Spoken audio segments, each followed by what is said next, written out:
একটা মেয়ে পাখি একটা ছেলে পাখিকে ভালোবাসত।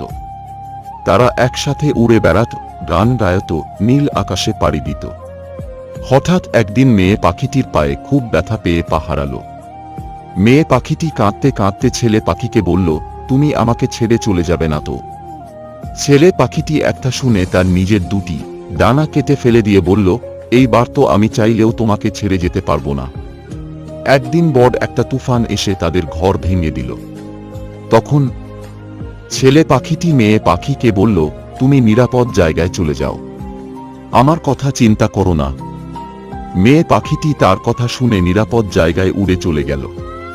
স্বার্থপর ঝড় তুফান থামার পর মেয়ে পাখিটি ফিরে এসে দেখল ছেলে পাখিটির পাশে মাটিতে লেখা ছিল, তুমি যদি একবার বলতে আমি তোমাকে ছেড়ে যাব না, তাহলে আমি ঝড় তুফানকে হারিয়ে বেঁচে থাকতাম, শুধু তোমার জন্য।